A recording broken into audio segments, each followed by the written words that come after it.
Lift and Coast, une technique de pilotage consistant à relâcher l'accélérateur avant la zone de freinage pour économiser de l'essence, un phénomène dont on parlait énormément aujourd'hui en F1 et accessoirement une chaîne YouTube parce que devenu surnom d'un mec de Limoges en 2017, et ce mec, c'est moi. Aujourd'hui, on va parler économie d'essence pour préparer vos courses en sim racing, mais pas que. Les principes dont on va parler s'appliquent peu importe votre simulation, et si certains pilotes sur cette chaîne s'appliquent même en sport automobile dans la vie en réel. Mais avant de vous détailler sur comment économiser, à quoi ça sert ?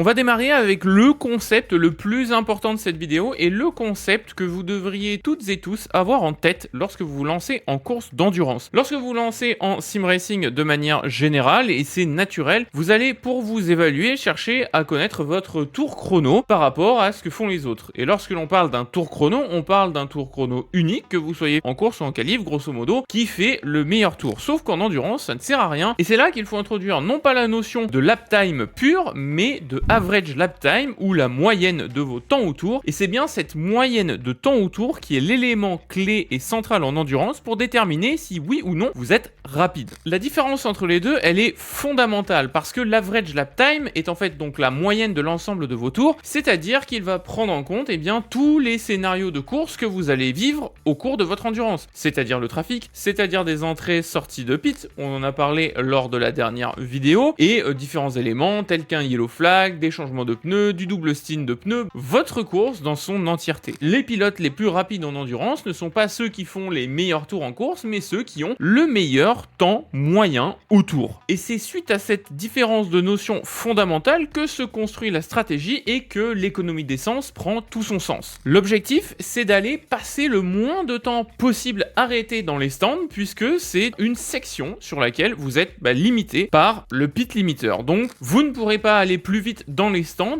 peu importe votre voiture, une GT comme une hypercar va à la même vitesse, limitée à 60, 80 ou 100 km/h, tout dépendant encore une fois de votre pit lane. Si vous économisez de l'essence, le principe est très simple. Admettons que vous gagnez par exemple un tour par relais et que vous ayez de multiples relais, alors vous allez gagner des secondes entières si vous économisez un pit stop par rapport à quelqu'un qui va chercher à grappiller un dixième de seconde au tour par-ci par-là. On en revient donc aux principes fondamentaux qu'on a évoqués dans la vidéo de la semaine dernière et sur vos procédures de course. La proposition, elle est très simple. Si vous ne le faites pas, c'est littéralement faire un effort pour gagner peut-être une seconde sur une heure liée à votre rythme de course pur, alors que vous pouvez potentiellement gagner 7 secondes pour, 2-3 secondes de votre temps à chaque tour. Attention, portez à votre économie d'essence, vos inputs et toutes les techniques que l'on va aborder dans la suite de cette vidéo. Avant de passer à l'ensemble des techniques, comme d'habitude, si vous souhaitez vous faire accompagner et progresser plus rapidement en sim racing, rendez-vous via le lien en description sur le raceclutchcenter.com, et si vous cherchez la spécialité endurance, n'hésitez pas à consulter également le profil de Tom Lartilleux, un ancien pro des Gran Turismo World Series FIA GTC à l'époque. Il est aussi accessoirement champion du monde d'endurance sur RF2, et puis il a été parmi les meilleurs pilotes des Le Mans Virtual Series. Il a terminé littéralement 4ème de la dernière édition. Si vous cherchez des spécialistes pour vous accompagner sur l'ensemble des disciplines, raceclutchcenter.com, le lien est dispo dans la description.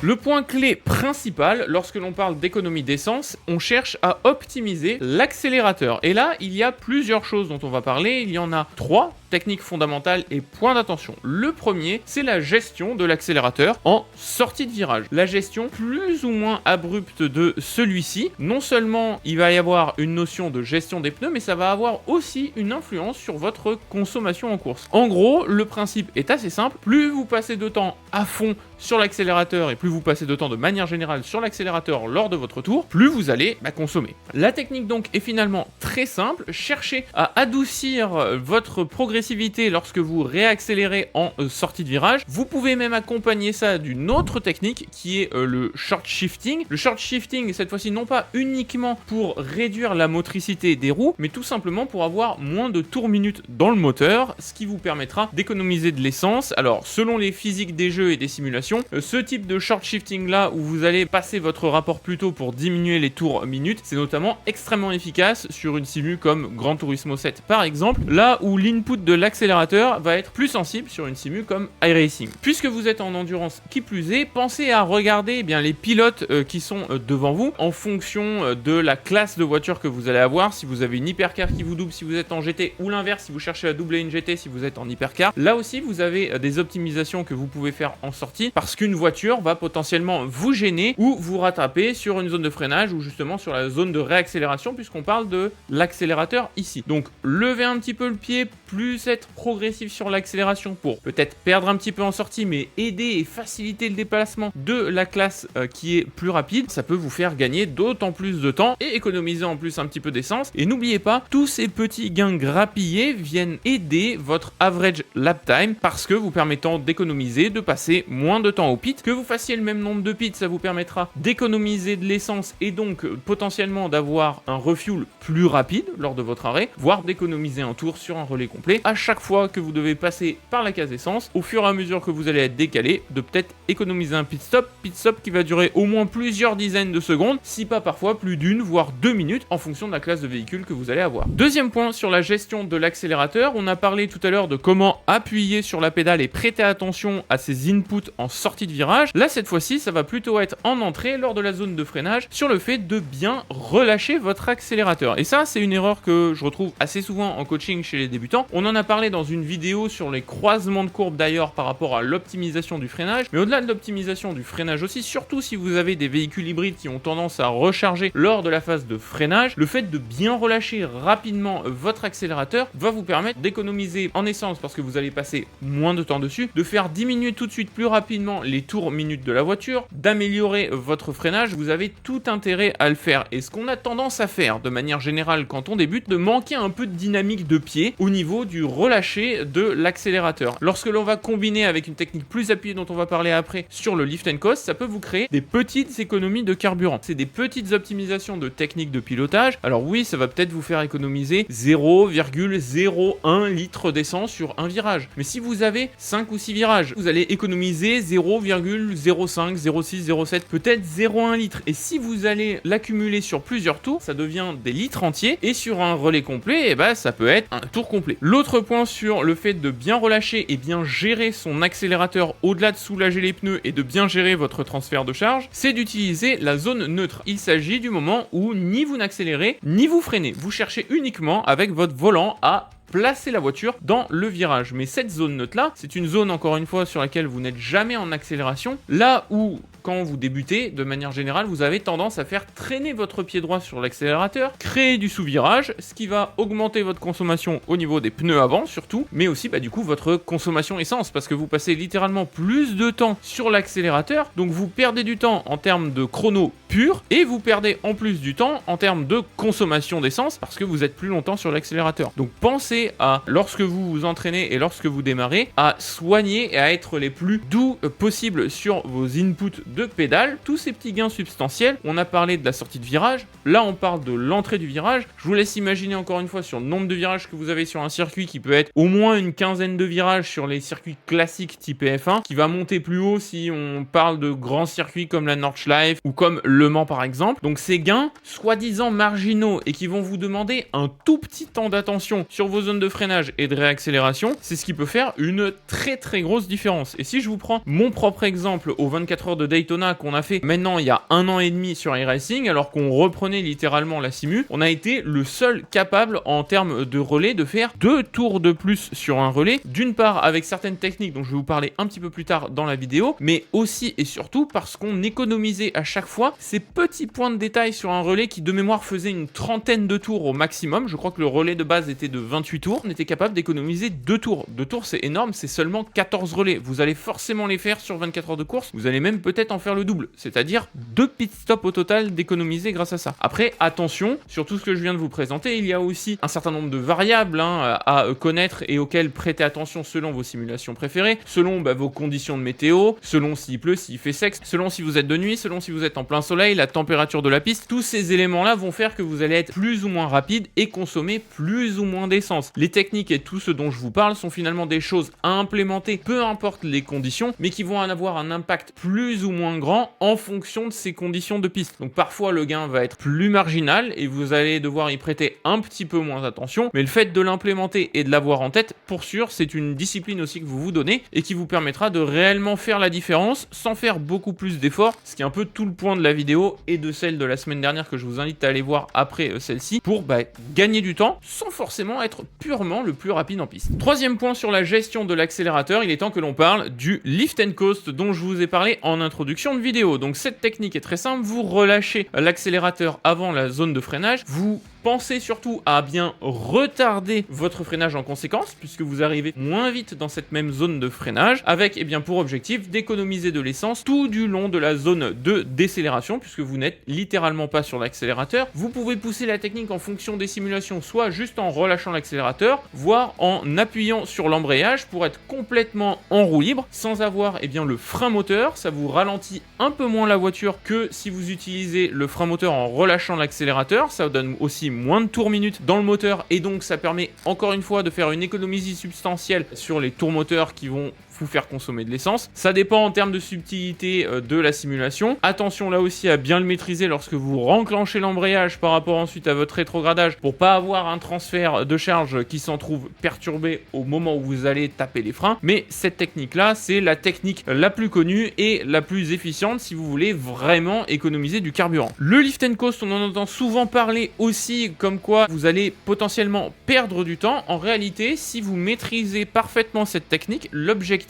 c'est que vous arriviez à faire quasiment les mêmes chronos au 10e, au 2/10e près que si vous n'utilisiez pas le lift and coast. Ce n'est pas une technique qui est faite pour vous faire perdre du temps, c'est une autre technique de pilotage à utiliser. Pour le coup, doit vous faire gagner du temps là où vous allez en perdre forcément comme tout le monde lorsque vous êtes en situation de pit stop. Petite subtilité enfin sur le lift and coast, notamment parce que dans les classes supérieures, vous avez beaucoup de véhicules hybrides. Le lift and coast, puisque vous rechargez en général un maximum d'énergie électrique sur les freinages, va diminuer justement cette capacité de régénération. Donc le lift and coast, il faut y faire attention aussi et savoir l'utiliser avec parcimonie et sur des parcelles efficientes du circuit, parce que si vous diminuez votre recharge électrique, vous allez avoir soit moins de puissance, soit dans le cadre de l'énergie et de la gestion de l'énergie virtuelle, vous allez consommer plus d'essence et d'énergie thermique par rapport à l'énergie électrique, ce qui en termes de ratio de consommation, d'optimisation du poids du véhicule n'est pas forcément l'optimal non plus. Retenez ceci étant dit que quoi qu'il en soit, implémenter du lift and coast sur n'importe quelle endurance, même sur des endurances courtes, type ELMS de 4 heures, ça peut avoir son importance parce qu'au nombre de relais, sur un dernier relais, vous allez peut-être pouvoir double stinter des pneus que vous pouviez pas avant parce que vous allez devoir mettre moins d'essence dans la voiture pour votre dernier relais. Donc vous avez gagné en essence, vous avez gagné en relais pneus et donc au final, vous faites une double accumulation de gains, là où le gars, il va falloir qu'il se dépouille en piste pour vous rattraper peut-être une seconde au tour parce que vous aurait fait un différentiel de 10, 15, 20 secondes par rapport à un adversaire qui aura été à fond tout du long. Donc pensez à le consulter, pensez aussi à la nature du véhicule pour savoir quand l'utiliser et comment l'optimiser aux petits oignons. Avant de passer à la dernière partie de la vidéo et ces petites astuces un petit peu plus malides et un peu plus fines et travaillées pour économiser de l'essence, si vous souhaitez soutenir la chaîne et que vous trouvez beaucoup de valeur dans le contenu qui vous est proposé, n'hésitez pas à nous rejoindre sur Patreon, patreon.com/liftandcoast avec un 1 à la place du i comme sur tous les réseaux. Le lien est dans la description et si vous souhaitez d'ailleurs partager vos propres astuces pour économiser et préparer vos courses d'endurance, n'hésitez pas à partager tout ça dans les commentaires. Troisième et dernière partie de notre vidéo, utiliser les autres pour économiser de l'essence. Et là, ça va vous demander de travailler votre racecraft, qui se traduit par la science de la course, c'est-à-dire d'utiliser tous les éléments qui sont à votre disposition pour maximiser, encore une fois, votre temps au tour moyen. Là-dessus, il y a 2 points dans cette partie que l'on va aborder. Le premier, c'est le fait d'utiliser l'aspiration. Ça paraît tout bête, mais lorsque vous utilisez l'aspiration, vous avez de quoi, là encore une fois, optimiser votre gestion et votre économie de carburant. Lorsque vous êtes avec une voiture de classe identique, vous pouvez utiliser l'aspiration sans aller chercher à doubler la voiture de devant et donc vous allez relâcher l'accélérateur pour arriver à même vitesse et rester à distance raisonnable. Vous avez peut-être besoin de mettre uniquement 80% d'accélérateur. C'est extrêmement efficace sur des circuits qui ont des grandes lignes droites comme le circuit des 24 heures du Mans par exemple. Vous allez pouvoir économiser dans toutes les hunaudières. Vous allez pouvoir économiser aussi dans la ligne ligne droite du fond entre Mulsanne et Indianapolis. Énormément d'optimisations qui sont possibles sur le Mans en faisant ça, et le fait d'utiliser votre accélérateur sur une plus longue distance à 80%, ça va vous permettre bien d'être encore plus efficace que si vous cherchiez à coller le mec puis à relâcher un peu plus au dernier moment. Il faut penser distance totale parcourue et average lap time. Ce que vous allez chercher, c'est à optimiser l'utilisation de votre accélérateur dans la ligne droite en fonction de l'aspiration que le mec devant vous donne. Si à l'inverse, vous êtes avec un véhicule de classe différente, admettons, vous êtes une hypercar et vous allez doubler des GT en ligne droite, vous allez pouvoir bénéficier de l'aspiration et donc gagner du temps en ligne droite sur votre average lap time. Ce que vous pouvez faire à ce moment-là pour économiser davantage, c'est anticiper la zone de lift and coast, peut-être le faire 20, 30, 40, 50 mètres avant votre zone habituelle pour arriver à la même vitesse au moment où vous allez devoir taper les freins, c'est-à-dire que vous utilisez la survitesse et le fait que l'autre ait poussé l'air devant vous pour moins consommer sur la première partie de ligne droite et en plus moins consommer en arrivant dans la zone de freinage. On parle de gains marginaux pendant toute cette vidéo, mais tous ces petits gains cumulés, je vous assure que ça fait des grosses différences à la fin de la course. Et c'est le deuxième point de cette partie, c'est la gestion du trafic qui est un élément déterminant dans la gestion de votre consommation. Et là, je m'adresse surtout aux pilotes qui sont en hypercar, mais aussi en GT dans une moindre mesure. On va dire que c'est davantage vrai et davantage important en hypercar parce que vous êtes le véhicule qui est ralenti par rapport à une GT qui se fait doubler